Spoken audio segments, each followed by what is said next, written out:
There's three things we don't talk about enough on this channel: 3H BotCon, Universe 1, and Beast Machines. Three very left field parts of the Transformers franchise.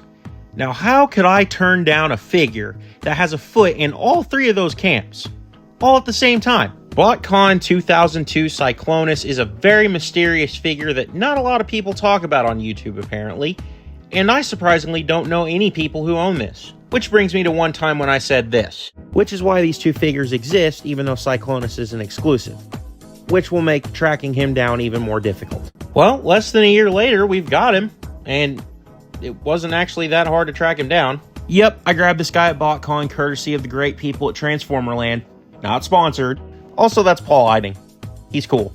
So yeah, this is Cyclonus. He's a genius repaint of that Ultra Class Jetstorm from Beast Machines, as the BotCon team tended to do, and this figure was a companion piece to that Skywarp I reviewed already. You know, this one. Remember this figure? Remember it? Yeah? You remember it? Remember Thew being in it? Remember my goatee?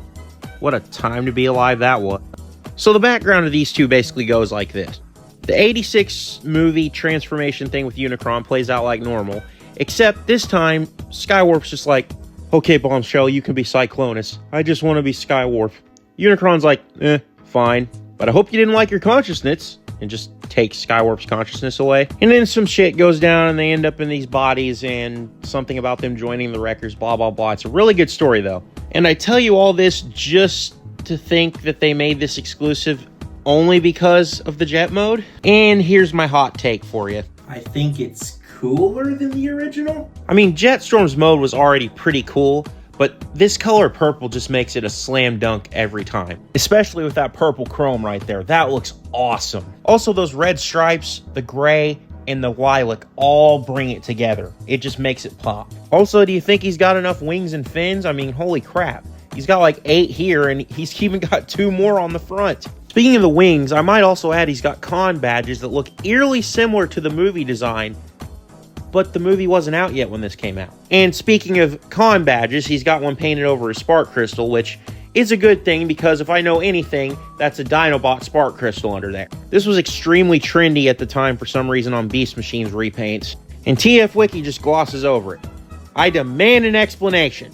Let's get to the bottom of this. Welcome to the TF Wiki Help Desk. In a few words, please explain your problem. Universe spark crystal explanation. I heard KISS players. You are now being transferred to India for KISS players. I need to rethink my life a little bit. As for features, he's got some very long landing gear, as well as the spark crystal that I mentioned earlier. Always nice.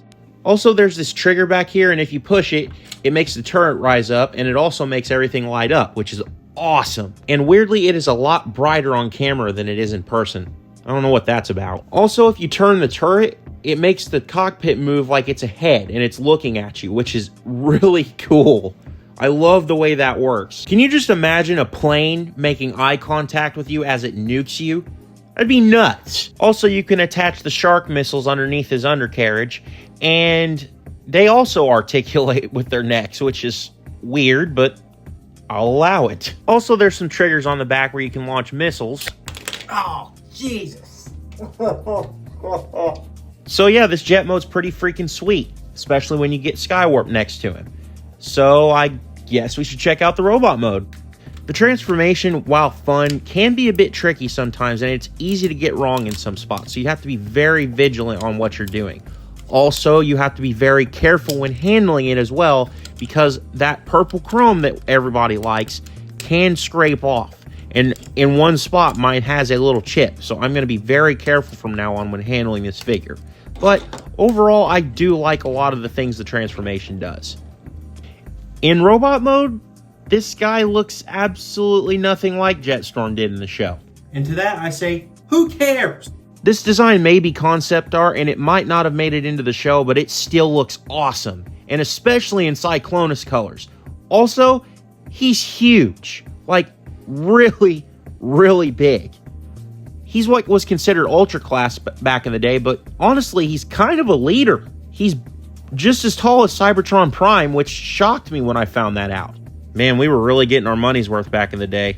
As Patriot Prime said, I'd pour one out for ultra class, but I'm in my office, I don't room a road. Yeah, don't worry, I'm way ahead of you on this one.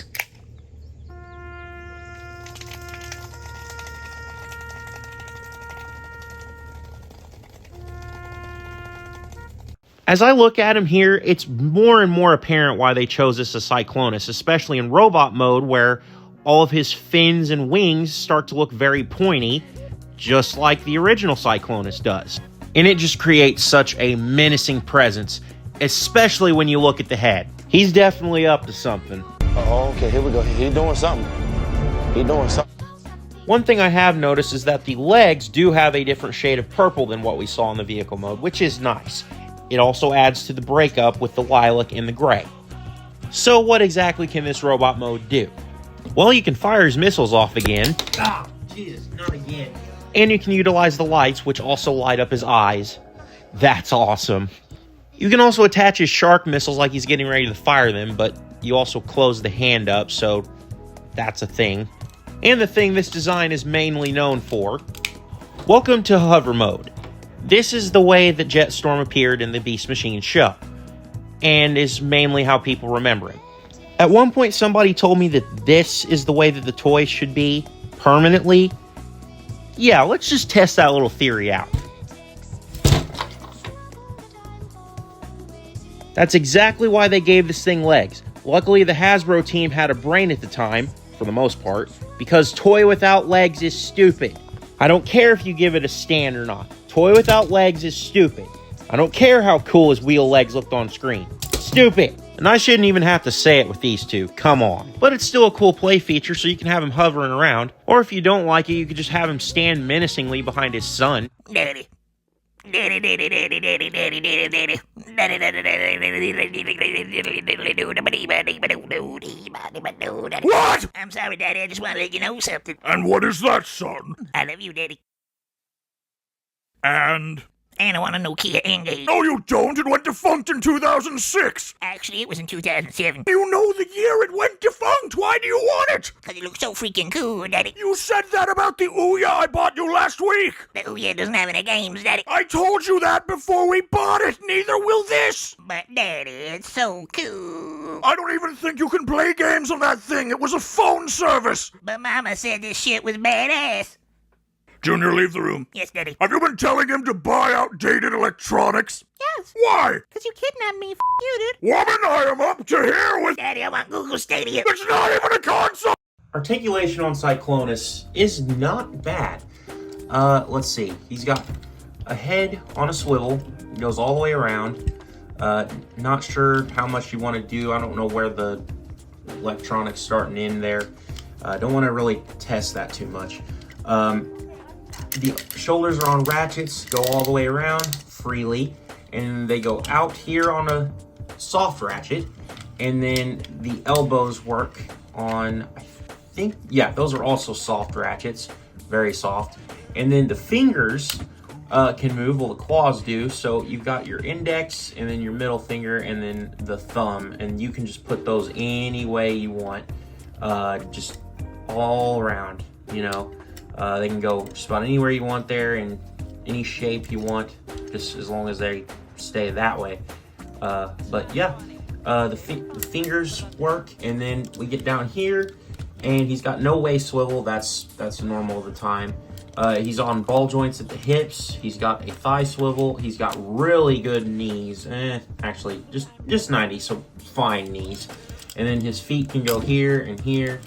And yeah, that's about it. So, I mean, for the time, definitely not bad, especially what was out at the time with Armada. So, I mean, that's definitely not bad articulation for its time.